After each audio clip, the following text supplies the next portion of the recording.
Stream now. Hello. Oh, they can't see you yet. Don't worry. Oh. No, right now they see the kitten. Oh, gotcha. So this one is the one that they see live. This one is what I'm going to transition to as soon as I click transition. Nice. Yeah. Because I want to make sure it's actually working first. I want to silence my wife. I mean, my phone. Is audio streaming yet? Yes, it is. Oops.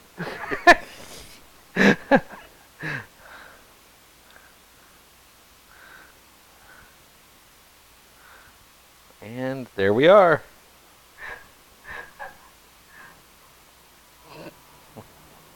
You just have to hear me heavily breathing. That's great.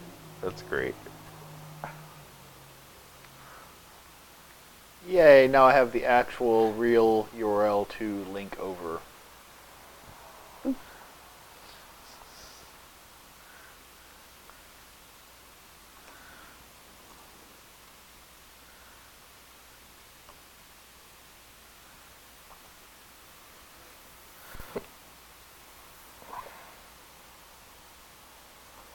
Yeah. Should I post it to Facebook? Oh, sweet, you're posting it to Facebook. Okay. Yeah, we need to try and start getting some better viewers. Yeah, no. Get a better viewer count. Alright, fine, I'll post it too. Oh, wait. Hey, one of these days I'll get on Facebook. I can't use that browser. That browser doesn't work. No, I don't want to use that one either. There we go.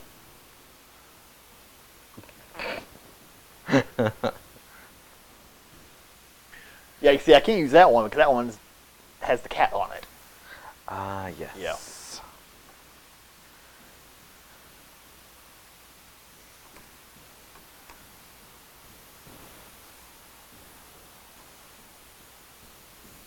Come on, Facebook, don't crash my browser. I haven't gone to that page yet. Yeah. That would be a bad one to go to on live. Yeah, it actually says on the site, do not go to on production computers because it may not only cause browser instability issues, but system instability issues. Yeah, yeah.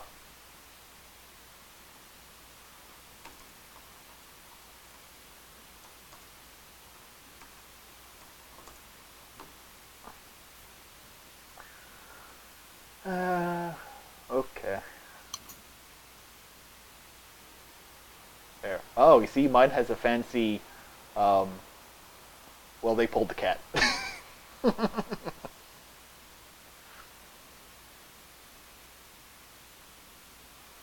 Okay, I think we're about ready to get this show on the road.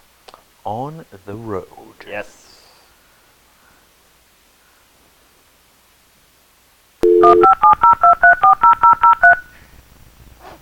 Yes.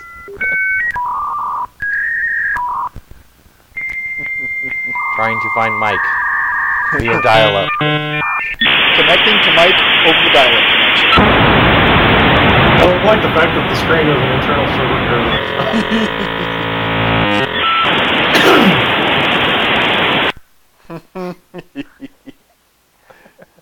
Yes.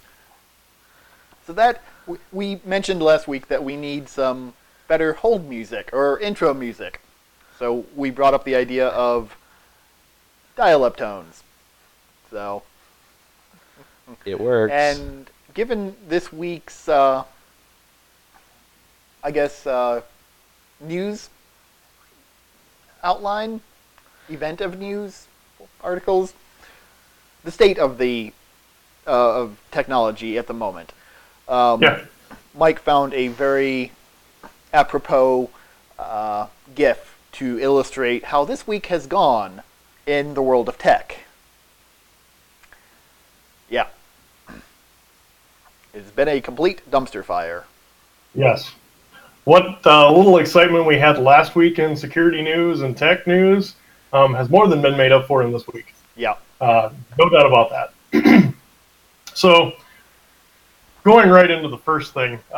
So Google Chrome, we've talked a little bit about how Chrome 69 came out, they changed the look of everything. It looks more like Firefox. They got rid of the trapezoids and went to the squared boxy tabs, made everything ovally and round because they're part of their material design efforts. But one of the things that they added that not everybody really liked was they started forcibly logging users into Chrome when signing into Google as a service. So for example, if you were signing into Gmail or something like that on your phone, it was automatically signing you into Chrome. And the reason that that's an issue is kind of something Charlie and I have talked about before, is when you're trying to make comments on something or doing anything, or all your search history or all your browser history, all that stuff gets tied to that account. So you may end up making a comment as an account you didn't expect to be. So specifically, when you log into YouTube, let's say, and you log into YouTube with your personal whatever, your personal Gmail, Yep. It then takes your YouTube login for your personal and attaches that to your possibly employer's web browser, right? Yes. Yep, exactly. So basically, it's forcibly logging people into Google, as well, like the browser, Chrome browser, as well as the service that you were using from Google. So you gave the example of YouTube. I gave the example of Gmail, any one of the various Google services. But basically, it's also logging you into Chrome as a part of that, which then attaches things that you may be using personally to your business account, or business things that are getting linked to your personal account, vice versa. So that was something that a lot of people threw a fit about. Another thing with Chrome 60. What if you're on a public computer, you log into your browser, or you log into Gmail, and now your session, so somebody can get in and look at all your saved passwords? Because that syncs. Yeah, true. Your history. You shouldn't be saving your passwords in the browser. Well, yes, but starters. Most people will. Your history, your saved passwords, everything. It's all going to be accessible to anybody because you looked up your email. Yep. And it is rather convenient just to check, yes, remember. But yes, I enjoy it. That's one of the first things I disable whenever I install a browser, is go into the settings and uncheck that's remember passwords and logins and whatnot. But I'm also a little tinfoil hat when it comes to that kind of stuff. Right. Another aspect of that, and why this is even more so a problem, is say when you're done, you delete all your browser history. Say you're using that public terminal like Drew suggested. It actually keeps Google's cookies even after you clear browser data. So say you do a Control-Shift-Delete, brings up where you can delete all of your, say you're in Chrome, and you delete everything from all the time, as you can in a Chrome browser. It does not actually clear Google's cookies. So your authentication cookies, which is shown on the screen here, it says you will not be logged out of your Google accounts. So basically, when you're doing this, it's still actually keeping you logged in to all the Google services that you work, including Chrome. So if you are using that public terminal, now even though you're thinking you're clearing all the data and getting rid of essentially your presence of ever being there, you're not. You're still signed into your different accounts. And if that's one of your ways of making sure you're logged out of everything is by clearing all the cookies and everything, that no longer works with Chrome 69. So does that also affect incognito mode? I don't believe so. Incognito mode, I think, still behaves entirely different. I have not tested that, but usually that's what I use for when I need to log into a different account. Right. Or if I log into Facebook, it's the only time I ever log into Facebook. I open an incognito window just because Facebook's tracking cookies. I believe Firefox has a solution for that to begin with. It's called Privacy Badger. Yeah. Oh, yes. Privacy Badger. Yeah, I use Privacy Badger. Yeah. Which anytime they see those social tracking cookies across different sites, they just disable it altogether. Nice. So that's just not an option. It just doesn't work. Have to get me a badge. Yeah, which those kind of tracking cookies will come into play when we talk about one of the things at the end of the week's news. Yeah, and this is these two issues, the fact that they don't delete Google corporate cookies, Google-owned cookies, and the forcefully logging in. This is just from the newest release of the browser. Correct, yeah. It all came with Chrome 69. So this kind of goes into play from the Debian mindset that most software in Debian, they rarely ship the newest released package. of whatever, of anything. And the reason for that is because many times if a developer releases, or a company releases a new version of something, there are going to be problems with it. Because they might have added a new feature that they didn't expect to be used in a certain way, or they thought people would like it, but they really hate it. Well, one of the frustrating things about Chrome is if you're trying to figure out what version you're on, you get automatically updated. The minute you actually go to the Help and About page, it automatically starts downloading the latest release if you're not already on it. And then it tells you, you need to restart your browser to be on the latest release. So then you're pretty much done at that point. Which is unfortunate, because if you just want to check, say you're on 68 and you go, I'm going to wait till 70 comes out. Right. Too late. You went and checked the About, so now you're going to 69 anyway. Which is nice from getting end users to update if you need them to update, because they don't have to do anything. Just help and About. You're done. Well, close your browser, reopen it. That is a really great thing. But they should not push out updates for features. They should only push out updates for security patches. So if you have a given version of something, and they add all of these features to it, but you don't want to use those features, you should still be able to use the previous version. And add all of these features. Good job. And more semantic versioning. Yeah, yeah. So let's say they release version 10. I'll just use something basic. And then they support version 10, major version, for 3 years. That's pretty typical. Yeah. Then they come out with a bunch of new features. They change the UI. They change how login works. That's on version 11. But version 11 is going to be in an unstable release candidate for people who actually want to test it. Yep. Right. For, let's say, a year or 2 years, whatever they want to do. Meanwhile, the version 10 is locked at how it's built, and they only receive security updates. So if somebody finds a flaw in the program or in the browser, those get fixed, but they're not adding and they're not changing all this stuff. And I actually hear that as a complaint from a lot of users, that they open up something, it looks one way, they open it up the next day, and it's completely changed. And they're thrown off because they didn't update anything. Maybe if they would have done an application software update, they might have been expecting to see something different, but if they never did, it can be a problem. Yeah. But yeah, they've decided to switch to this. Every little tiny addition gets pushed. Gets pushed to the public and constitutes as a new major version, which shouldn't. Yeah. Because if you just add a little tiny thing or change a little tiny thing, that doesn't constitute as a whole version change. And as you as many git commits as I make, if I made a version release every single time I did something, fixed exclamation point. I'd be on version 69 too. Today. Version 1 was released on Sunday. Yeah, and it all started because, browser wars. You had what? Internet Explorer 3 or 4. I remember Firefox Netscape 3. Navigator. Firefox 3 for and Mozilla. a couple years, it seemed like. Yeah. And then now Firefox releases it just as frequently as Chrome does. Yeah. That's because they're trying to keep up with the whole mindset of large version numbers are important. But it's gotten to the stage. Why don't they just treat it like a checking account? Start everything at 1,000. Yeah, might as well, yeah. Yes, what version is Chrome currently? So what version? So you have the rounded shit. So you're probably version 69. 69.0.3947.100. Yeah.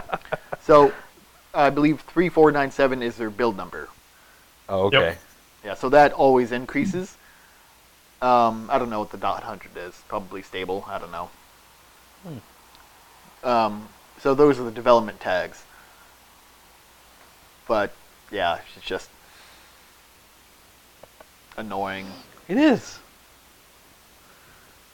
So, as a result of everybody basically being in a furious rage because of this, Chrome 70 is now going to let you control automatic log on and delete Google cookies. Speaking of not following semantic version numbers, Yeah.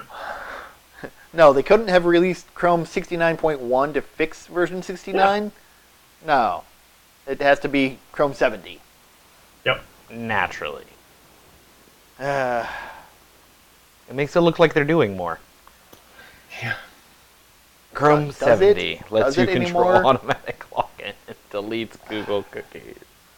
And Chrome 69 was released last week? Yeah. Yep. Yeah. Yeah, so the 3 articles I had from Bleeping Computer were literally a 3-day span. Like, one was the 24th, one was the 25th, and the next one was the 26th. When they basically said, Chrome 70 is going to let you do this stuff again. So rather than having, like, a testing group where they actually, like, rolled out these kind of features to see if people like them or what kind of feedback they got, they test in production when it comes to these kind of feature tests, it appears. They just roll it out, and then if people don't like it, they roll out a new replacement version that backtracks. Yeah. Which I guess if you're in the mindset of continuously moving forward, I guess that's fly by the seat of your pants. Well, I mean, yeah, it works. It's one way of doing things. But especially a company like Google, they're big enough that they can send out an email to everyone or to some people and say, hey, we want to start a new program. Right. Where you can opt in to receive the newest browser. Might not work well, might be unstable, might have some bugs, but we're looking for your feedback and your testing. So use the stuff, use the unstable software, see if it works well, see if you find any problems with it, let us know before we release it to the general public. And Chrome actually does have a like beta release type thing. They actually have a canary build that comes out as one of their release channels, so you can actually test new things as they're being developed. I mean, obviously it's an unstable browser, don't use it in production, but they do have something like this. And I'm surprised it didn't get some attention before it even got to this point. Yeah, I know. But unless nobody actually uses the canary build. I used to. You know, I do development, but I'm developing for like what's out now. I want to develop for the browser that's actually in use. Yeah. And we're looking for cross compatibility. Does it make sure it works on Firefox, IE, Safari, whatnot, not just like what the bleeding edge Chrome features are. Yeah. Yeah, whenever as a development shop, whenever we have to do things in production live, we don't like to, but sometimes it's inevitable. Or the client specifically requests something to be done live instead of develop it, deploy it to a testing environment, and then if it works well there, then go live. And so we have a YouTube video that we always have to look up and play anytime this scenario comes in. We'll have to link to that in the comments later. Unless you want to show it right now. That's tomorrow. And that is it for us today. Okay, I don't know. Just read it, Bill. Whatever it is, it's not right on the teleprompter. I don't know what that is. I've never seen that. I know you haven't seen it because you have the IQ of a turnip, you hapless gorilla. Just read This is a modification. Yeah, I can't read it. There's no words on it. The words are right here. What's the matter with you? Are you blind as well as stupid? How could someone have a head that large without anything in it? Is it just fluid up there? And what are you doing with that hair? Did you just blow dry your scalp until it resembles a coconut? Is that what you were going for? Okay, There's this no one just has words a bunch there. of extra to shit. play us out. What does that mean? To play us out? Have you ever read Flowers for Algernon? Oh, come on. Okay, well, that must have been a remake. That's not the actual one. Because the actual one is just very short and funny. It's just, fuck it, do it live. Oh, yeah, fuck it, do it live. There it is.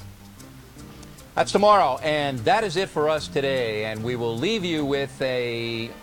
I can't do it. We'll do it live. Okay.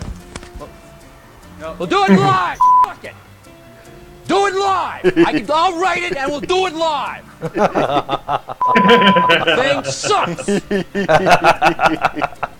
Yes. Fuck it. We'll do it live. Because that's kind of how it goes. Yeah. Like, oh, fuck the rules, fuck the standard procedure or operating procedures. We'll fucking do it live. I always seem to have a very good way of breaking my website and have to fix it live. Yeah. Which usually happens, as we have seen with Google Chrome in this case. Right. Where they come out with all this new shit and they change everything, send it out to millions of users, and then their mindset to version 70 is, well, shit, fuck it, we'll just fix it live for them. We'll do it live! Yeah. Pretty much. Maybe we can hope that maybe Google will learn from this experience for next time, and slow down at releasing shit. Maybe, hopefully. You can't teach Big Brother how to behave. No, but they hopefully might start learning, maybe? Firefox! Or use Firefox, yeah. That's what I use. Which actually, we have an article about Firefox later, too. Yes, we do. Which affects all browsers. Yes. Yes, it does. Before we get to that, one of the things we talked about, especially last week, was RDP and having ports open that you shouldn't. Well, it's actually reached the point that IC3 has issued an alert regarding remote desktop protocol attacks. So, what is IC3? IC3 is the Internet Complaint Center, or excuse me, the Internet Crime Complaint Center. Yep. Basically, it's a department or subdivision of Homeland Security that focuses on internet crime specifically, and they actually have like alerts that they push out anytime there's they do like a weekly vulnerability list. I received that. They usually give your standard like high, medium, low vulnerability ratings, which devices they are, links out to those. It's actually a pretty nice service from what they provide. They do tend to be about a week or so behind when releasing things, Right. just because I don't know if it's because of their government agency and they have all the extra oversight that takes time to get everything sorted out before they can publish things, or what. But they do tend to be a little bit behind, but they do send out pretty regular notifications on things. Same thing when there's like vulnerabilities in Cisco, when Cisco's had a lot of those, and Yeah. they've been like hard-coded backdoors or passwords. Yeah. They've released information about those. When there's been major things with medical devices, or anytime there's something like that, they focus a lot on that. Okay. Same thing if there's things that are unclassified and allowed to be brought into the public view regarding like attacks from China or North Korea or Russia, they'll publish articles about those as well. So basically, But this one specifically. basically the Go chain of operations for security, software snippets, agents, fun little tools. The order of operations in the government is NSA, CIA, and then after it gets leaked, usually, to the black market, and other people start using it, then that software information goes to the IC3 to be released as a public newsletter of, oh shit, somebody made up this giant problem that everybody's now using. You should all patch your shit now that other people have found out about it. Yes. Okay, great. Yeah, sometimes it's stuff that's leaked like that. Sometimes it's actually coming from manufacturers. Because Right. I know a lot of the medical device stuff, that's usually where that kind of stuff comes from. But they usually have a lot of different details, both on publications of articles related to a particular vulnerability, articles related to remediating it, all that kind of stuff. Yeah. So they usually have, it's a pretty good resource. But this particular one they're talking about, the high demand for RDP servers basically being sold on the black market. They even, ironically enough, show a little snippet of Shodan and doing a search for something that is related to RDP. So it looks like 2.5 million. we actually have some price numbers now, anywhere from $3,000 to $50,000 US, depending on the value of the target for RDP credentials. So again, protect your remote desktop servers. Don't publish it to the internet. Have some sort of VPN that you're using to access remote desktop. Don't just expose it to the internet. They also recommend using strong passwords and multi-factor authentication. Anytime you're doing any sort of remote access like that, if you can do multi-factor, do it. They also recommend lockout policies. That way somebody can't just brute force a login. lock them out after 5 failed login attempts or what have you. And then also doing account auditing if it's a corporate network. Mm-hmm. But it's becoming continuously even more and more of a problem because at this point, IC3 is even stepping in and saying, hey, lock down your shit. 2.5 million possible servers Yeah. right now Yeah. that are vulnerable. Yep. That's pretty crazy. I mean, that's 2.5 million in production servers that people can just pivot through. Yep. Yep. And that's Exactly. And that's how you get your ransomware attacks. Yes. Yep. Yep. Because Yeah, a lot of them. some system administrator down at this tiny mom and pop manufacturing shop who deemed that they need a Windows server decided to open up everything to the general public for mom and pop's convenience. The problem with that, and you mentioned pivoting, in those instances when it's a mom and pop shop, chances are there's one server. Yeah. And if that RDP is enabled, that is also the domain controller and the email server and the file server, so there's no need to pivot, you just have access. Well, pivoting as in you find out about this, you log into this server, and then you use that to pivot your attacks towards other public servers. Or to send out ransomware. I was thinking pivoting internally. Yeah. Yeah, that would be more big scale enterprise, and at that level, they hopefully have their shit locked down. Probably not, though, but you can hope. Yeah. Some yes, some no. Apparently not even Facebook can handle that. More on that Yeah, later. we'll talk about that in a minute, too.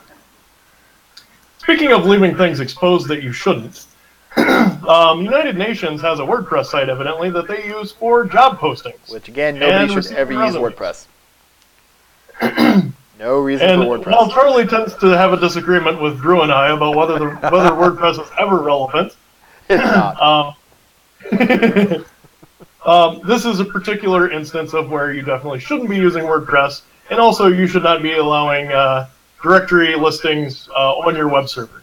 Because essentially they had a subdirectory of wp-content/uploads/job posts that was publicly accessible for being able to just traverse the entire directory.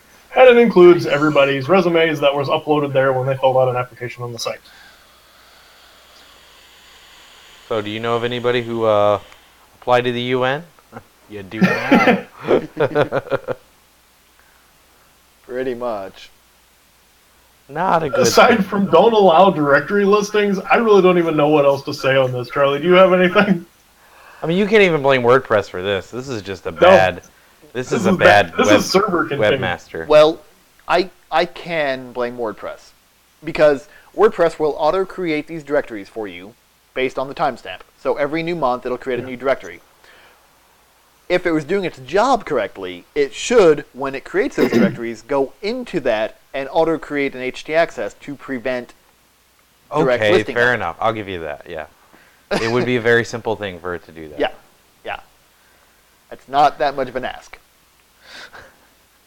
Or they should have a built-in security check when you install the application that it will check your public upload root directory, and if you don't have this htaccess, it'll yell at you. Much like other sites yell at you if you keep the setup or the install directory in the application. Yeah. It comes up with a message bar that says, hey, you have this, fix it. I believe Joomla does that, Yeah. if I remember correctly. Yeah. It's been a while since I've done a Joomla install, but yeah. And if Joomla can do it, I don't know about Drupal. I avoid Drupal at all costs. So it's okay. It's a little, they've made it a little too complicated than it needs to be. I believe there is Yeah. a multitude of government sites ran off of Drupal. Yeah. Yeah.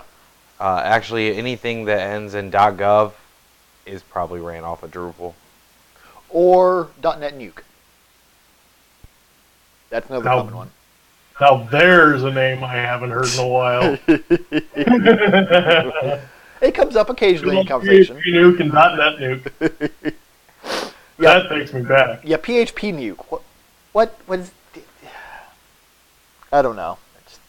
It was great for forum communities. True. It was. I ran several of them back in the early 2000s. Although, which one came first? Was it .NET Nuke that came first, or PHP? I think it was PHP Nuke. Okay. I think .NET Nuke was a spin-off. Okay. And then you had Dragonfly CMS, which actually had a lot of security features in it, because that's what I was using for Right. Bytes Realm towards the end before I got rid of it. Yeah. Because it was actually like PHP Nuke on steroids. Yeah. I like Dragonfly. Dragonfly looked pretty good. I didn't use it too much. It had but- top-of-mind photo gallery built into it. That way you didn't have to integrate a separate photo gallery. Right. But it also had things like user agent string checking that you could enable and only allow authorized user agent strings, user account lockouts, all that kind of stuff. So it was very security focused at the time. Yeah. Yeah, some of those features don't even sound like they're around in current CMSs today. Yeah. At least certainly not by default. No. So you were talking about using just a static site for your static files for your website the other week. Yes. Yep. I can't. Which I discovered. I can't fault anybody for doing that. I mean, you don't have security problems. No. No, because the only things that are up there are the static files that I've put there. Yeah. There's no database to inject into. There's pretty much nothing. The only thing I have open is HTTP and HTTPS. And HTTP just redirects to the HTTPS version of the site. Right.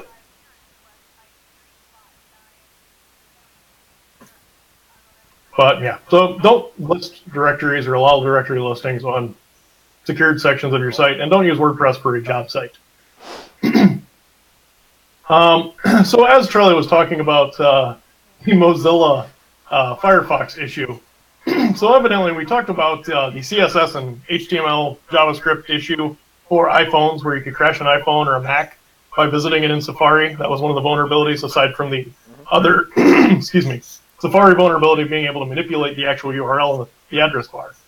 But so evidently there was a way to crash the browser.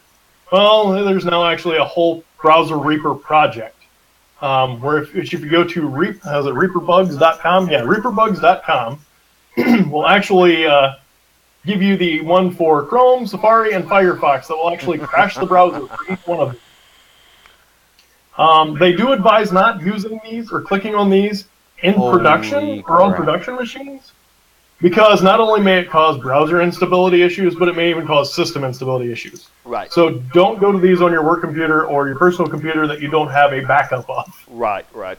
So I'm actually curious about something. Would you like to look into this problem a little bit and actually do some live testing with it?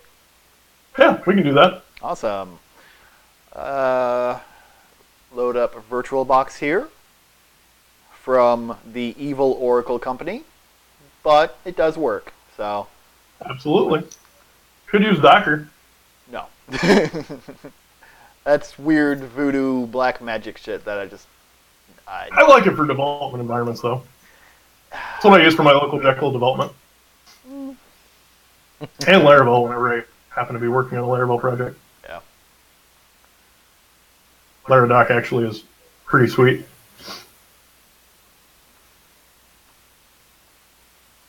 Okay, so I'll have to quickly create a new scene here for VirtualBox. Oh, this will be fun. Yes.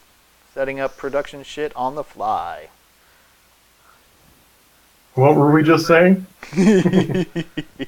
Hey, sometimes you have to improvise. Just do it absolutely. live. Fuck it, we're gonna do it live. Sorry, Charlie's mom. I didn't mean to curse.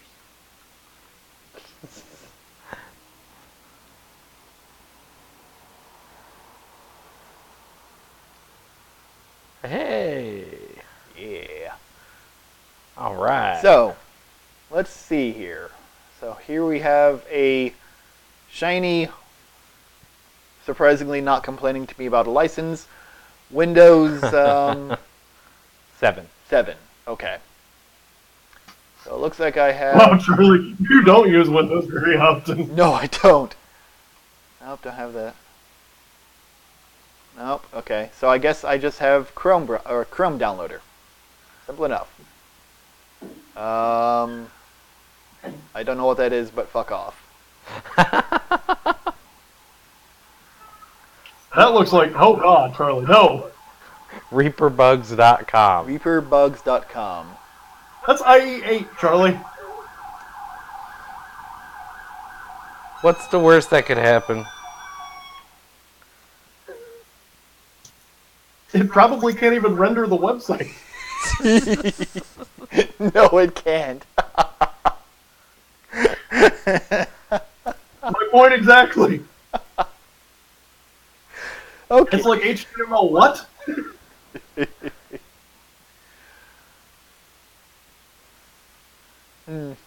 Oh my gosh. Okay. So. Firefox.com. He wants to assassinate Chrome. Well, Chrome just happens to have a very easy installer that they provide. That's true. Yeah. So. It installs stuff you want, stuff you don't want, stuff you thought you wanted but don't want. It's kind of like high school. Okay.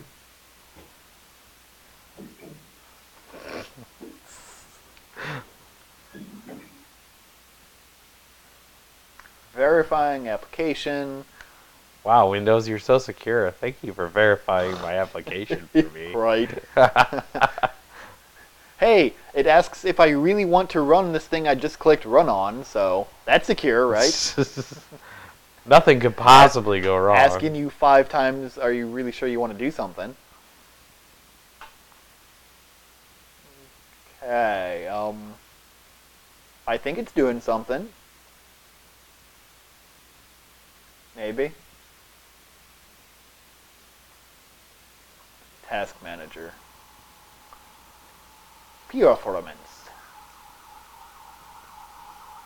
Put him over there. Well, looks like Windows is struggling just to launch the application with one core by itself. So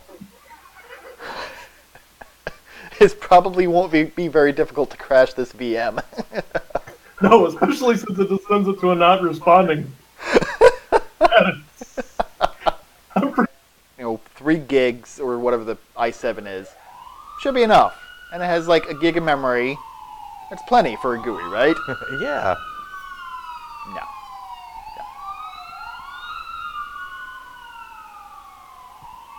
Well, it is Windows 7. I mean, you know. Hey, look, we have Chrome. Oh, and it has rounded shit. How about that? Okay. You want to log in? Okay, so Reap Chrome, right? Yeah. Reaperbugs.com, I believe, was the site. On there.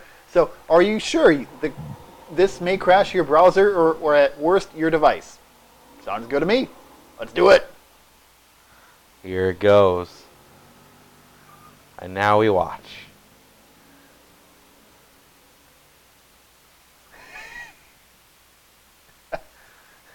So, I'm curious if the task manager will lock up and the GUI will lock up and just the entire system becomes unresponsive. I'm kind of curious to see if that happens.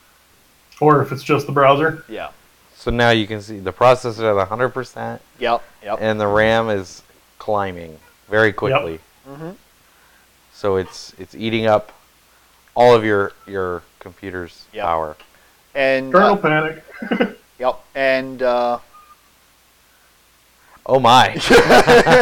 We're starting to see the effects of this. yes. So this is what a browser resource hogging issue will do. It just completely. I wonder if essentially what it's doing is just basically causing a memory leak. Yeah. Yeah. This reminds me of Windows 95 days. I was going to say, or Windows 98. I remember that Yeah. kind of stuff in Windows 98 to me. Yeah. Oh yeah. Like the whole solitaire thing. Yep. Oh, yeah. Yeah. So on the newest version of Chrome, it seems to work very effectively. Yes, it does. maxed out memory, maxed out CPU, we're good. So let's see, if I really wanted to try to kill it,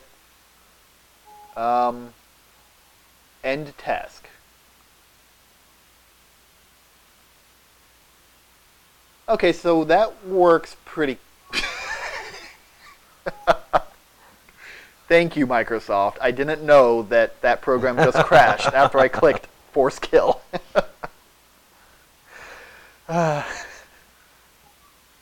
And so now you can see the difference in the processor and the RAM. Yeah, so everything just After we killed it. Yep. And that's what a memory leak does. Yep. Mm-hmm. So don't go to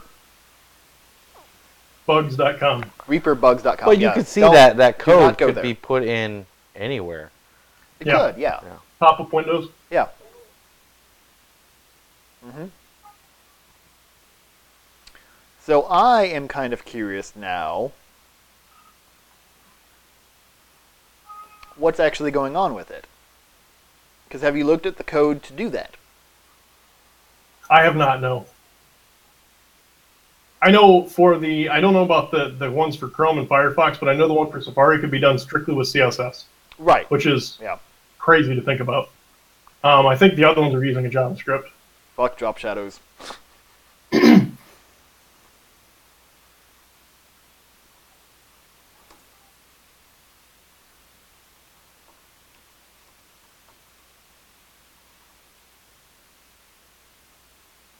Okay, I'm just adding a new scene for the capture device. I should probably just keep these on here. I mean...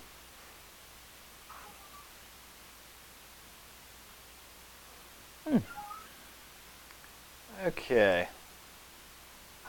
Make him a little bigger.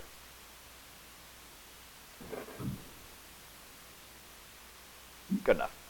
You called it crash it. Yeah, crash it. I mean, why not? Copy link location.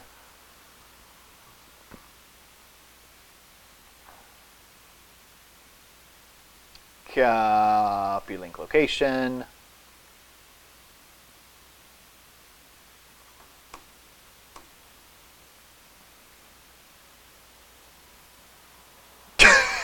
What the fuck? You just copied Twitter? If you want to try, don't blame me if you click.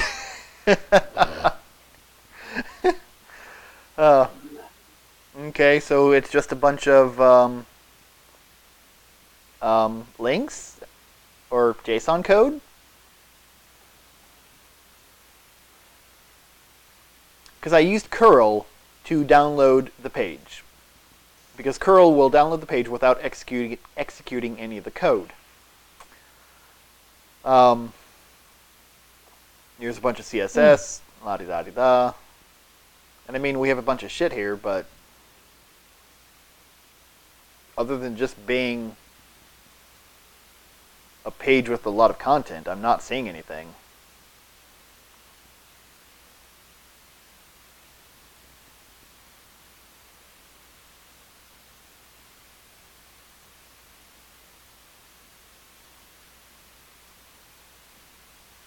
It's all just JSON data. Although this might be what it is. Yeah, it's just Java data. Yeah. No, that's the class, but the value for it, Right. the value for this hidden input is this massive, yeah. Which this might be by design on Twitter. I don't know. I don't use Twitter, but I don't know. I don't know how that one was crashing, but yeah. Don't care. Interesting, though. Yeah, we may have to play around with that a little bit more. Yeah. But yeah, that's one technique that you can use to kind of evaluate problems like that. Like web-based problems, you can use a terminal along with curl or wget to download the content, look at it in a plain text editor, and actually see what it's doing. Yeah. Usually helps quite a bit.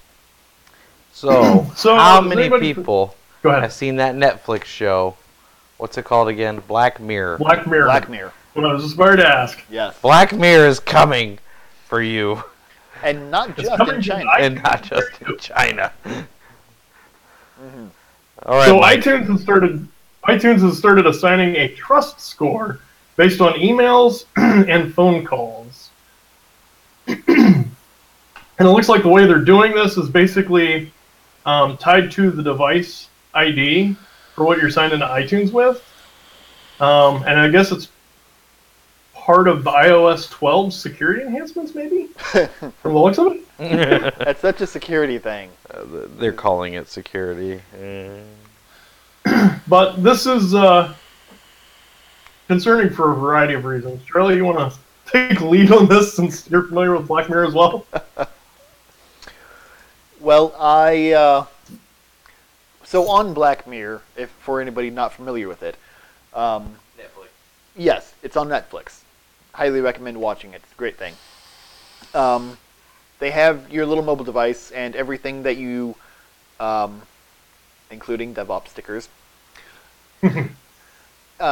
everything you do to it on your device, anytime you interact with another human being, you rate them. Rate them, I think, 1 to 5. And Yeah, so, it's based off of your overall experience of interacting with that person. So Yeah. if you go to, say, a drive-through at McDonald's, and you had an exceptional experience working with the person, they got your food right, they gave you your correct change, everything went well, that's a 5. Yeah. If they screwed up your food, then maybe that's a 2. Yeah. And it reflects directly on that person. And the entire economy and socioeconomic structure of that environment was directly based on your 0 to score rating. So they had whole consultants whose sole job was to help you increase your rating. And then China ended up doing something similar, that based on your purchases, your frequent contacts, and Political affiliation. political affiliations? Okay. I was going to say there are a few things. They give you a citizen trust rating, that if you have a high trust rating, banks will be more likely to loan to you because you are a trustworthy individual. You're more likely to be able to get a job at nicer places, things like that. And so now it looks like Apple wants to do the same thing, only in the U.S. Currently, 3 million Chinese people who are blacklisted, and those people are having a hard time, obviously, for obvious reasons. So imagine if for some reason you call the wrong number, or the wrong number keeps calling you, and all of a sudden your iPhone gets blacklisted and you can't download Angry Birds anymore. Because that app requires a trustworthiness to operate. Nice. Well, or even say that directly reflects on your email address and your phone number. So maybe you're trying to call your bank because you're having an issue, but your bank has blacklisted people with a trust score of lower than this. Yeah. So you may not even be able to call your bank about a fraud issue. Or you might not be able to make a bank or make your online account on your bank. How much of banking is done online these days? Yeah, because some jackass keeps sending you spam, which is downing your score. Yeah. Or you put your email. Basically, it could be treated like potentially, depending on how well it goes over, a replacement for something like credit scores, Right. or at least something to go side by side with them. Yeah. Because I mean, credit scores can have an impact on whether or not you can get a job, obviously whether or not you can get loans and whatnot, but they have impacts far-reaching just beyond your financial standing. So I mean, this could go far beyond just your trust rating. Yeah. Yeah, I've learned that in order to have a credit score, you need to have credit cards. Yes. If you don't have any, they don't want to loan you any. It's kind of weird. Nope. It's a vicious cycle. Yeah. It's like, oh, you haven't borrowed any money. You're not in debt. You can't borrow any money now because you don't owe anything. Yeah, pretty much. I'm like, well, I know. I haven't. I try to do cash purchases, so I don't have to worry about a credit card and carrying a balance. Yep. Yeah. So, be interesting to see how that goes. And this is coming out on iOS 12, you said?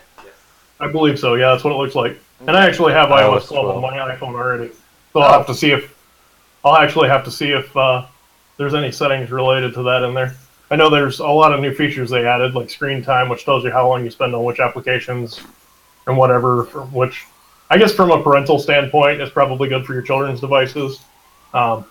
If you happen to be one of those people who spends too much time playing games on your cell phone, it probably lets you know that too. But there was a variety of different things they added, but I'll have to look into that and see if there's anything I can find on it, considering I have an iOS device. Yeah. Sounds exciting over there. Something's going on.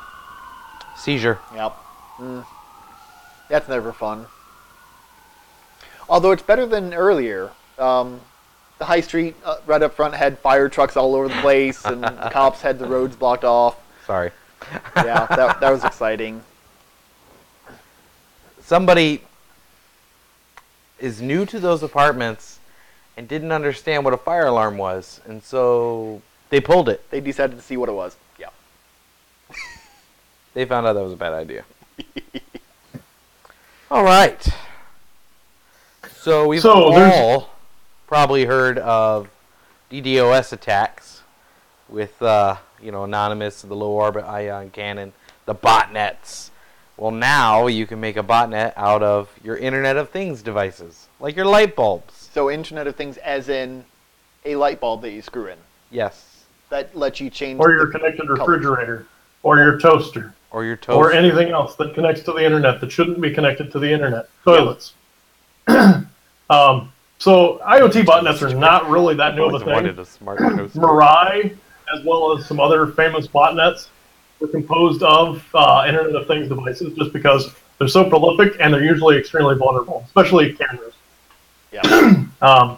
So that's a pretty common thing when it comes to botnets. But there's a new one on the scene called Tori, T-O-R-I-I, that is designed to target a wide range of types of devices, because there's 6 different methods for persistence. But the thing about it is there's no clear purpose. Not being necessarily used for DDoS attacks or for spam, which makes you wonder, what is the plan? Which leads me to, there used to be a game, when I had an Android phone, I used to play this game like crazy. Has anybody ever played Plague Inc.? Essentially, it is a game where you try and create a virus, and this is not a malware type virus, this is a human pathogenic virus. Yeah. That basically your goal is to wipe out the human race before they can stop it. Yes. It's pretty morbid, but it's a fun game.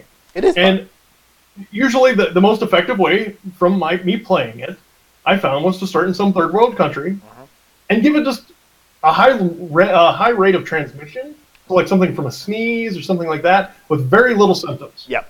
So maybe you have a slight headache and you have some sneezing and a runny nose. Because you don't want people to notice the problem. Exactly. You don't want it to start getting treated. Yeah. Because if you start out giving people bleeding from the eyes, it's going to get taken care of in quarantine pretty quick, and it's going to get eradicated. Yep. So usually the most effective way was have it something where it's something just a nuisance. Nobody goes to the doctor really just for a runny nose or sneezing.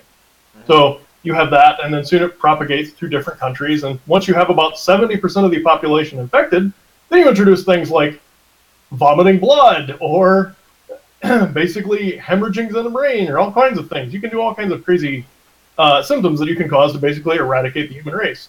But the thing to me was the most effective strategy to win this game was to always start with something very minute with a high rate of transmission, and then from that point actually implement what you're intending.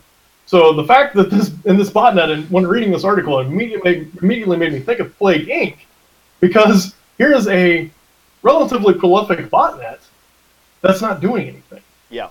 So it's almost like, rather than trying to build up an immunity or a remediation effort to block it, it can infect devices and you don't know, because there's no changes in your web traffic, nothing. It just basically checks in with the CNC server and says, hey, I'm part of the botnet, and then nothing.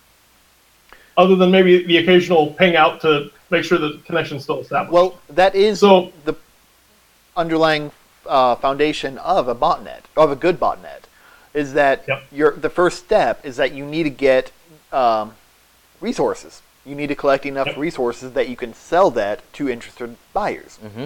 Because you can't just start out, it's like anything else. You can't just start out with a product expect people to buy it, and then you'll build the product. This isn't Kickstarter. No. I'd like a Kickstarter campaign from a botnet. Yeah. So it totally makes sense that if you were to develop this application and deploy it to as many devices as you can, you want it to lay low until you can start getting some big buyers and some big bids who are interested in it. Because the more devices you can get your application into, get your agent into, the more devices in your botnet and the more resources you have available to sell. So it just makes sense. And in case some of the viewers are not quite sure why somebody would pay or rent a botnet, say there is a company that you want taken down and you're part of a crime syndicate or what have you, you can actually pay for this botnet to transmit who knows how many terabits per second of traffic, such as what Mirai was potentially capable of, and actually take down companies' entire servers. And if as more and more things move to the cloud for like Azure and everything, if you know their static IP addresses that they're using out, you can eventually make them where they can't even access their internal servers and whatnot because it's all cloud hosted at that point. You can literally cripple an organization with DDoS attacks. It was actually a pretty big thing last year was like DDoS type ransoms. Basically, they would have Mirai and other botnets just hammer the absolute crap out of companies and take systems and services down. And then they would say, hey, we will stop this if you pay us X amount of thousands of dollars in Bitcoin. So basically, they rather than doing the traditional ransomware approach where you have to rely on somebody to actually infect themselves, this was basically all we needed is your public IP address or the IP address of your system, and we can take everything offline unless you pay us money to not do it. So it looks like the injection point for this for this agent, they are injecting their agent code into your bash RC, which is a script that automatically runs when you log in and when your computer starts? Yeah, when you boot. Yep. Okay. There's bash RC and profile RC. I always get those two confused. Looks like they're also doing a clause in your cron tab. So on system reboot, it reinstalls itself, I'm guessing. They also have a system daemon for reliability on new systems. That's cool. System D is a pretty good application. They also have your basic service wrapper for BSD and older Linux boxes that don't support System D, or people who just refuse to run it and revert back to system or sysvt, sysvl, sysv, whatever it's called. Looks like they correctly update the agent in your SE Linux policy script. So the script that controls what applications can talk to and what can talk to them, it correctly fixes that to let itself run. That's cool. Yeah, that's really nice of them. SE Linux can be a pain in the ass. I know, yeah. How kind. And then, of course, they shove it in your init tab. Yeah. And they do all of them at the same time. So. Oh, all at the same time? Yes. Oh, shit. Okay. That's yeah, it ensures it's not just that it's one going to be method. persistent. All of them. So you are screwed.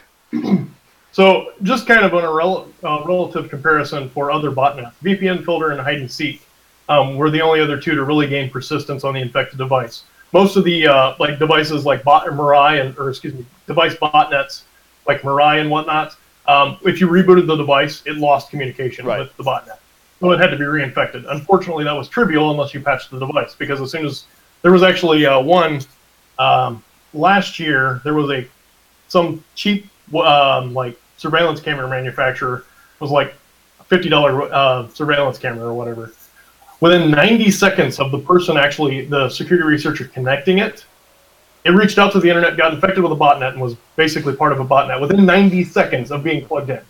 So that is why it's very imperative if you are going to have IoT-based devices, A, you keep them patched, and B, you make sure that you have proper controls in your network to prevent them from reaching out and accessing things that they don't need to. Yeah. So if you do have to have something that it communicates with or it needs to be part of your network, make sure it can't get out unless you actually know and trust where it's going. Or more importantly, just don't have IoT devices. Yeah. Your light Flip bulb. off your light switch before you leave home. Don't try and remote into your house and turn off your light bulb. Yeah, your light bulb should never have an IP address that you can access via your phone when you're on the go. No reason for that. They're just trying to find a valid reason to go to IPv6. Right. Oh, that'll be the next cool botnet. I mean, no reason at all? None? So are you VPN'd right now into your house? No. You're not VPN'd into your house. Nope. But yet you can access and control your house Yes, without being VPN'd. that's correct. So you're going out to somebody else's server that you have no clue who the hell it is, Phillips. and you don't know who else has access to that. True. I see your point. Who wants to see if we can turn Drew's house into a light switch rave later? Who wants to turn on the shower? No, do not have an internet-connected shower. Why not? You can I mean, set why the is our water bill temperature $10,000? from Canada. Why wouldn't you need to do that? I'm just kidding. It's just light bulbs, guys. Just light bulbs. So since you actually have a device, that could be an interesting use case to watch the traffic that your phone sends out to connect to that server and see what they're actually doing for authentication and encryption. That's a good point. Also be very interesting to basically monitor from his house when he connects the device what all traffic it does. Right. That would actually be very interesting to do like a packet capture and see everything that goes through. Yeah. I know if I had an IoT device, that's the first thing I would do would be like, what's it doing? Yeah. Well, given that it's something behind the firewall, it has to be an active connection. So the device actually has to go out and ping a public server. Yep. Unfortunately, that's probably doing that over a DNS. So if you just hijack access to the DNS lookup and return a different IP, you can then feed it information of whatever you want to do. Do I get Yeah. kudo points for having IP cameras only accessible through the VPN? That is a plus, yeah. We'll give you a 3 star. 2 stars knocked off because you have light bulbs that are connected to the internet. There you go. There's my cameras. Only accessible if you have VPN access. Yes, they are connected to a hub. The hub gives them the IP address. The hub is what connects to the Philips. Yeah. So you have to see what that hub is doing. I cannot look at individual light bulbs from my network. I have to be able to, I can only talk to the hub. So that would be the device that you would have to worry about. Yeah, so you have a hub at your house? They call it a hub. Forget Okay. everything you've ever known about hubs and just Well, refer to yeah, it as but I a mean, hub. you have basically this little device they communicate with at your house? Yes. It's Okay. a square thing, and it connects to that device, and that device is connected to what I assume, and I could be wrong because I never checked, and I should have, but what I assume is a website, and I'm assuming it goes over SSL. But, so when your network hands out an IP address, it hands it out to that little hub device, not to the light bulb itself? Correct. Okay, so then that little hub's probably doing its own little private subnet for how it's handing out to the devices. No. So it'd be interesting. No? Are they Bluetooth to it? Correct. How do they Because connect? you cannot access each individual light bulb from the network. These devices, how do they connect to the hub? They are Wi-Fi. So yes, they're getting some sort of an IP address. You just don't see what it is. Right. Because it's on Which, its own if you're- subnet. Oh, that could be If- even better then, because if they're communicating over Wi-Fi, all you have to do is go into the hub, enable IP forwarding, so that that network traffic has access for full network traffic. Log in to the light bulb, probably using root and no password, because of course. Yeah. 1, 2, 3, 4, 5, 6 is probably the Maybe, password. yeah. Yeah. Or Phillips. Yeah, Phillips, yeah, that'd be another one. Edmund Phillips. And then you can add these. Probably. You can add those devices to this botnet as well, because they would be able to actively go or to make an active connection outbound and receive a reply. So even though they are on this protected network, it's still an IPv4 network. Right. Yeah. Right. You can still route it. Technically, yes. Yeah. That could be fun. Bitcoin mining on a light bulb. It's been done. You'll need a lot of light bulbs, but How that's many- the purpose of the botnet. How many light bulbs Yep. do houses have? Quite a few. Uh-huh. Yeah. They have more light bulbs than cell phones. That's And true. if you can infect, say, 100 million people's routers and their devices behind them, I mean, I think there was like 500 million devices or something at one point on Mirai. It was an insane number. They could literally pass, I think it was 3 terabits per second of traffic when they were Nice. DDoSing. It was an impressive amount. Like, it was devastating traffic. So it'll be interesting to see how this botnet turns out. One of the things I did want to talk about a very little, just because I haven't really had a chance to read into it too much. But you guys are familiar with rootkits. Oh my god. Basically, a type of malware that's gains its persistence by basically pre-boot Yeah. into the OS. So we're talking So- about giving your computer a roofie, right? Essentially, yes. Yeah, I like basically. that. Yes. Which, considering this one has to do Modafinil with for your UEFI, computer. it's kind of a Eufy roofie. So, A Eufy roofie? Yes. So APT28, which is one of the, I believe it's a cyber espionage group, but I think it has to do with Russia. I'm not 100% positive. It's been a little while since I've looked into it. Yeah, okay, so it's Fancy Bear APT28. Fancy Bear, for those of you not familiar with the naming convention from the NSA, anything bear related is usually Russia. So Fancy Bear is a Russian group. But they've had this new rootkit called LoJax. And this is the first UEFI rootkit that's actually been seen in the wild. So most rootkits were designed to target like MBR-based systems. Just because the simplicity, I mean, there was a lot of nice things about MBR from a standpoint with being able to like use TrueCrypt or whatnot for encrypted volumes, so that way you could actually do full disk encryption for like your OS when you use Windows. But UEFI made that a lot more difficult, and you have to usually use something like BitLocker or whatnot. But UEFI also introduced the capabilities of doing like secure boot and basically having signature-based for your operating system that it boots into. So it defeated a lot of capabilities of different rootkits in the past. There have been like proof of concept UEFI rootkits, but none of them have actually been seen in the wild until now. And that's basically what LoJax is. They've actually started seeing that basically it's signing itself and implementing itself on the firmware, basically being able to essentially defeats all the security you have built into your device by loading itself before it loads all your protections in place. So they don't even know that it's there. So this rootkit, it's a UEFI-based one, right? Correct, yes. So let's say you have a computer and you don't have an operating system on it. You don't have Linux, you don't have Windows, you don't have anything on it. You don't have any code on it. You don't even have to have a hard drive in it.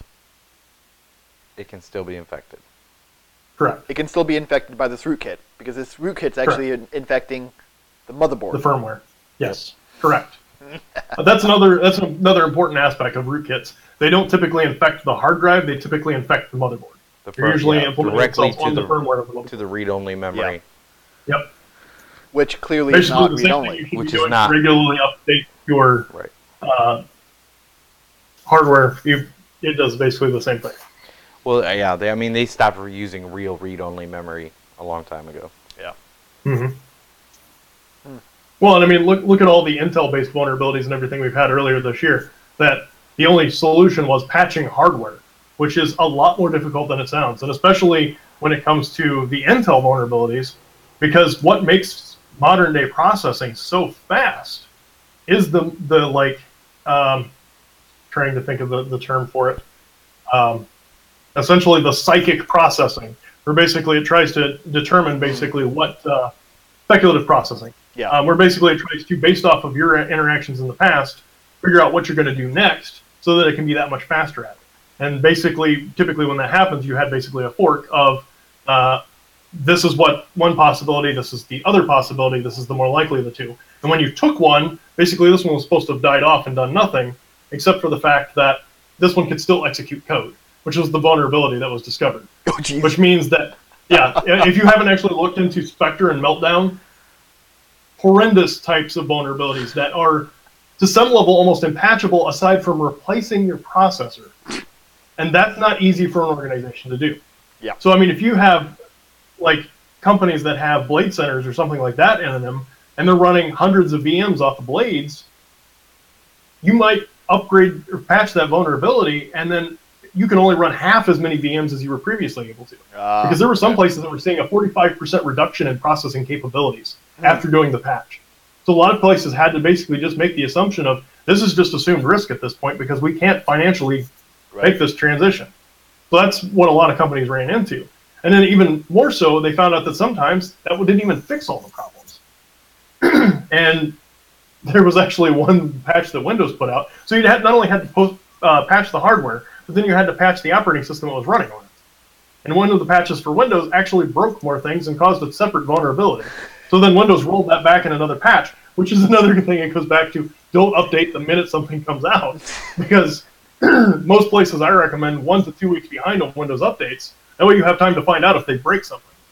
Right. And one of the times when I worked at an ISP a while back, a particular mainstream security suite company, I won't say which one, but their founder is absolutely batshit crazy. So the good type of crazy. Yeah, like cocaine and guns type crazy. May have killed his neighbor crazy, but I'm not going to say which company. Nobody ever found the body.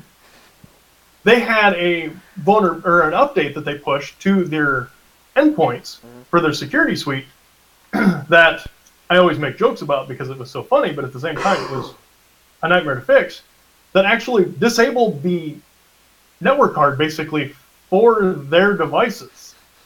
So their solution to preventing malware from getting into your system was making sure you had no internet access, period. Well, or network access, period. It was effective. So when I worked in an ISP, we got these calls.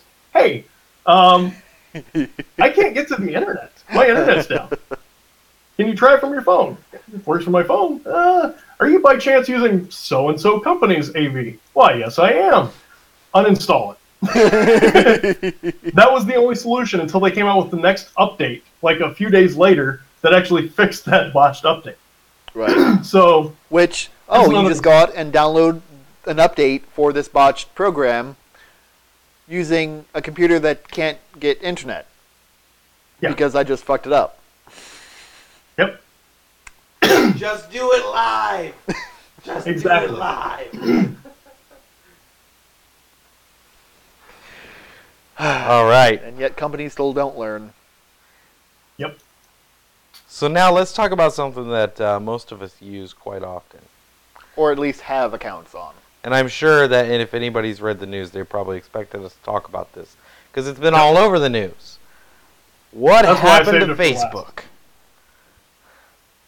So there was a security bug that basically whenever a user was on their account, you could actually click and look at your security permissions by clicking View As. When you were doing this, no big deal. You view it as yourself, and you can kind of see, okay, if I don't know them, this is what my profile looks like, and you could figure out if you were happy with your security permissions. Unfortunately, the problem is that combined with a few other things like video posting and being able to say happy birthday really quickly from your profile, those three things came together and they caused a bug where the video would accidentally push out an authorized token, not for you, but for the viewer that you were viewing the profile as. So if I were to get onto my profile, I would view my profile as Mike, and it would give me an access token for Mike's Facebook. So now I would be able to log in, because once you have the access token, that's what Facebook uses to make sure that everybody can log in. So when you're logging on your phone, everything. So it affected 50 million users. It suspected infected another 40, for a grand total of 90 million users who might have had their Facebook hacked by this bug. So basically anybody who clicked view as and then watched a video. Correct. Okay. That is all sorts of special. Yes. Yeah, it was. Yeah, and one of the things to note is they were using OAuth access tokens. There was actually a pretty decent discussion on Twitter about this and how exactly what exactly they meant by access tokens. Because some people were thinking it was session keys, but it was actually OAuth access tokens. So Right, just for clarification. Right. So the way this token, you mentioned OAuth. The way it works usually is you have your public and private key pairs that you request a token with, and that token is valid for a day, an hour, however long they decide. And with just that token alone, you don't need the user's private information, and you can emulate as the user. You can perform actions as the user. It is used a lot in software development where you want to have a feature on your application that allows the user to pull in their photo gallery or to make a post on their behalf using your application or using your game or whatever. So they are extremely powerful strings. That's basically your username and password for a short time. Yep. Short as in a day or two. And one thing a Facebook spokesperson did say that while it was technically possible that an attacker could have used this bug to target third-party apps and sites, they say that they don't have any evidence of it happening. But when you consider basically the evidence would be it looking like somebody logged in with these apps, it's kind of hard to say what would have been legitimate or illegitimate traffic unless they were doing it on a large scale. Right. Yeah, if I log in from my IP address to 500 different people's Facebooks, that might look a little suspicious. But if I do it to 3 to 5 people, that's a normal household. Mm-hmm.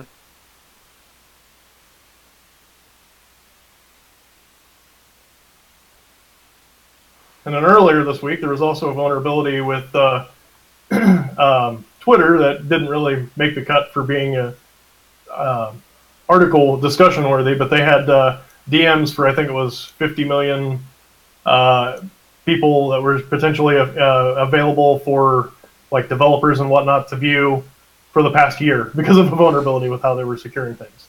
So I don't think I opened up that one because I think you told me to close that one in particular. yeah, it was just one thing I wanted to reference. So I mean, Okay. It's been a bad week for vulnerabilities with social media. All right. And then Facebook did have an official update on this. They did. They had, let me see, one of the things that they did as an approach to remediating this for people was they logged everybody out. They logged 90 million people essentially out just to try and prevent these access tokens from being used. Obviously, first recommendation is when you sign back in, change your password. Anytime you ever have a service do this, and I know there's been other services that have done it. I'm trying to remember any off the top of my head, but I know there's been other ones that in this past year, either Twitter or Facebook, one of the two did it. They'll automatically log people out because of a vulnerability or an issue. Anytime you find yourself logged out of an application or an app or something on your phone, change your password. There was a reason you were logged out, and chances are it's a vulnerability or some fraudulent activity was discovered on your account. So always change passwords. I believe there's also multi-factor authentication now for Facebook. I personally don't use it because I have like a 60-some character password for my Facebook that I don't even know what it is. And I get on there like once every 3 months to approve all the pictures my wife's tagged me in. And that's essentially it. But I believe anytime there's options for multi-factor authentication, obviously enable those too. That helps mitigate certain types of attacks. Now, access tokens would be a different story because that's designed to not work with multi-factor authentication because it's not designed to work that way. It's an access token. Yeah, it's a backdoor. Yeah. For convenience. There's the problem. Yeah. You're sacrificing security for convenience. It's an infinite tug of war. Mm-hmm. Like light bulbs connected to the internet. There's I just just don't see the tug part of that war. yeah, there's no convenience factor to that. Like, you can make your house into a rave party from China. I mean, I just like almost it feel like 'cause we need to find. I the can Homestar shut all the Live lights for off and that my one. kids leave them all on. Do you have the internet connected refrigerator that'll take a picture of the inside of it so that way you can see if you need eggs? No.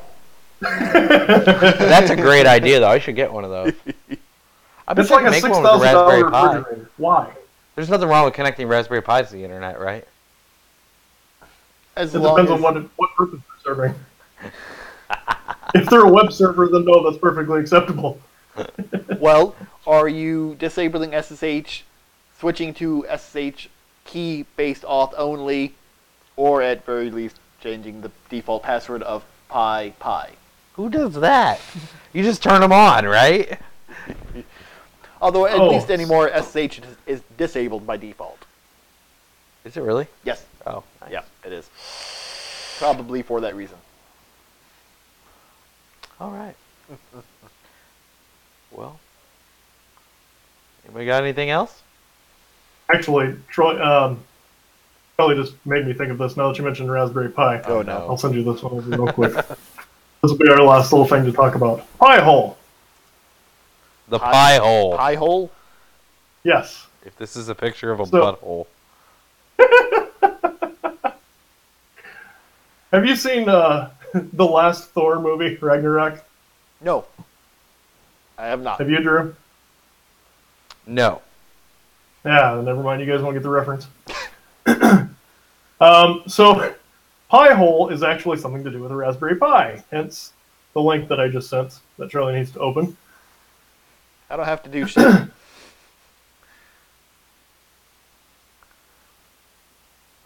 So, Pi-hole is actually a usage for a Raspberry Pi. Because Raspberry Pis are very versatile little devices. They're like an Arduino type board that you can do a wide range of things. They can be used for, like, I don't know. I mean, it's almost infinite possibilities. Trying to narrow something down is ridiculous. But one of the things that you can do is using this GitHub library for Pi-hole is actually use it to essentially black hole ads.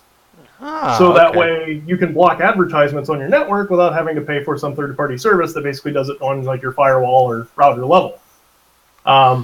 So Troy Hunt, who is a security researcher, has a nice little article detailing how to do this and talks about Raspberry Pis, where you can download it to the Pi-hole project, shows basically what it looks like before and after using the Pi-hole to block things out. But then it looks like it gives you a nice little GUI as to what exactly is going on or what all is being blocked. So it actually looks like a fun little project if you're looking for something to play around with and to find a usage for a Raspberry Pi. This could be an option. And if you're tired of ads on your network, I'd be curious to see if this blocks YouTube ads because I know, ironically enough, that we're on a YouTube stream. I know that YouTube actually has some that will persist past your standard ad blockers that will not be blocked. Which is one of the things. Huh? I'm yet to see any. uBlock Origins, they pretty much catch all YouTube ads. I mean, the only time I've seen a YouTube ad is before I installed uBlock. Okay. So they So seem yeah, to they're do really probably good. pretty good then. Now, if you use AdBlock Plus, the original project for it, Yeah. Google has actually partnered with AdBlock Plus to That provide explains it. known good allowed ads. Known good, ladies and gentlemen. Yes. Yep.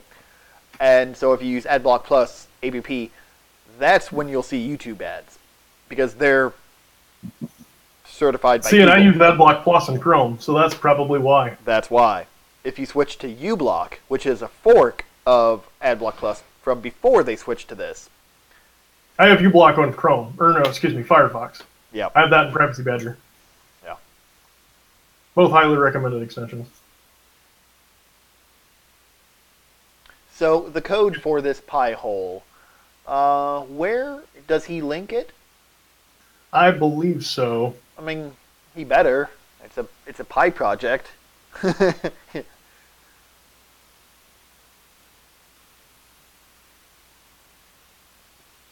I know it's a GitHub project. He links out to like the donate page, at least at the very end, which takes you out to piehole.net, which is where you can donate or go to the GitHub Nice. repository. I'm totally getting Pi-hole. Yeah, it refers to itself as a black hole for internet advertisements. Oh, their location is fantastic. If you go to their GitHub repo, Yeah. look at their location. Location. What do you mean location? The actual like user company profile for Pi-hole. There's a user company profile? Okay, not the repository. Scroll up. Scroll all the way to the top. Time space continuum? Oh. Yes. Nice. Alright, how do I get back to my... There it is. Oh, look, they have a Docker image. You'll like Very that. cool. Oh, look at that. So I'm curious is if you have a pfSense firewall that you have source code access to, could you drop this Pi-hole onto that and just use your existing firewall? You mean without doing it? Basically run the library or whatever from there rather than having it on a Raspberry Pi? Why Yeah. couldn't you just take the blacklist and apply it to your DNS that's already present on the... Well, because I'm not sure what they're doing, or like how they're doing this. Right.